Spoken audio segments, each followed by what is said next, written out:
मेरा भाई है इसलिए नहीं कह रही हूं मैं, लेकिन राहुल गांधी एक असली देशभक्त है। राहुल जी सामाजिक न्याय के लिए लड़ रहे हैं। जो अति पिछड़ा वर्ग है उसके लिए लड़ रहे हैं, पिछड़े वर्ग के लिए लड़ रहे हैं, दलितों के लिए लड़ रहे हैं, महिलाओं के लिए लड़ रहे हैं। बड़ी बड़ी बातें करना आसान है भाई और बहनों, लेकिन असली काम करना आसान नहीं है। और कांग्रेस पार्टी ने आपको ये काम करके दिखाया है। असली देशभक्त आपको झूठे वादे नहीं बोलते। असली देशभक्त सिर्फ वोटों के लिए जनता से संपर्क नहीं रखते। एक असली देशभक्त ही इस देश को एक करने के लिए, जोड़ने के लिए 4000 किलोमीटर चल सकता है। चाहे वो किसी बढ़ाई के दुकान में हो, चाहे किसी मोची के पास हो, चाहे किसानों के साथ खेती में हो, क्यों जाता है?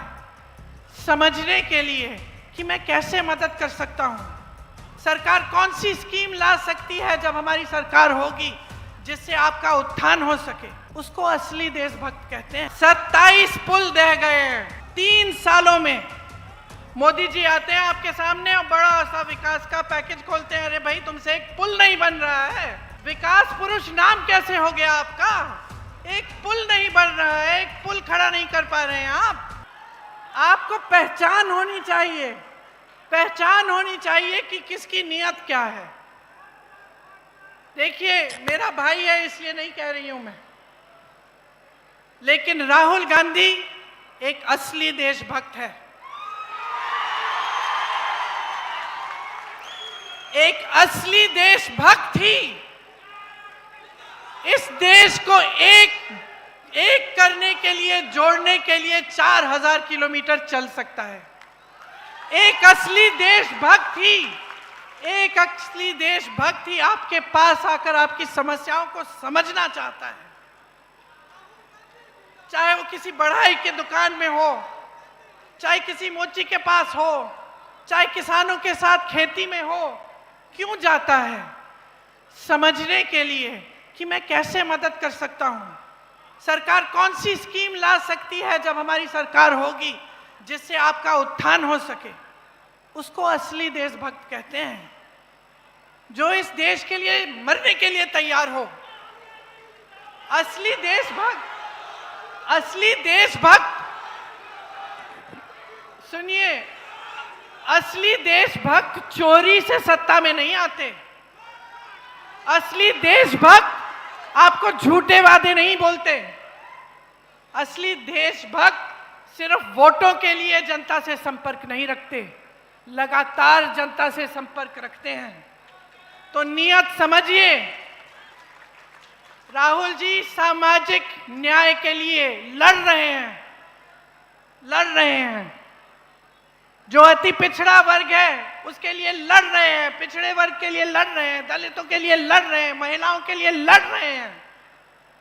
क्यों लड़ रहे हैं? क्योंकि वो समझते हैं कि जितने भी बलिदान दिए गए, चाहे महात्मा गांधी जी का हो, चाहे हमारे परिवार के पूर्वजों के हो, चाहे आपके पूर्वजों के हो, वो सब इसीलिए ही दिए गए थे, इस न्याय के लिए कि सबको न्याय मिलना चाहिए।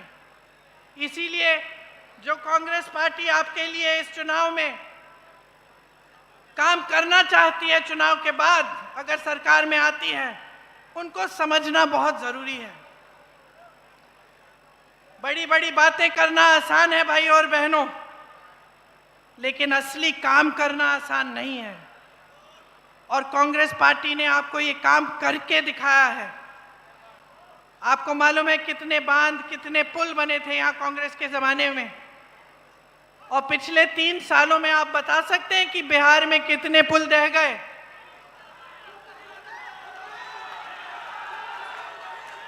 27 पुल रह गए हैं 3 सालों में।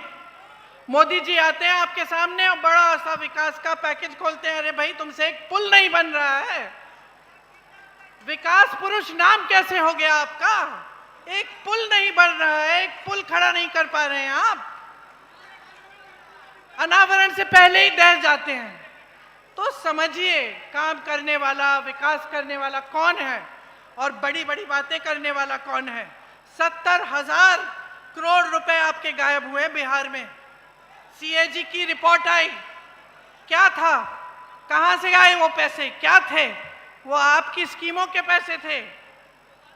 दलितों, पिछड़ों, अति पिछड़ों शिक्षा के लिए स्वास्थ्य शिक्षा की स्कीमें थी जो उन 70,000 करोड़ रुपए से की जानी थी। वो पैसे आप तक पहुंचे ही नहीं। 10 सालों में इन्होंने कुछ नहीं किया है, सिर्फ खोखली बातें की हैं। और आज आप इस परिस्थिति में हैं कि आपको यहाँ रोजगार नहीं मिलता, आपके शिक्षा के संस्थान नहीं हैं, आपके लिए मौके नहीं हैं। यहाँ की महिलाएं दिन रात काम कर रही हैं, लेकिन फिर भी कमा नहीं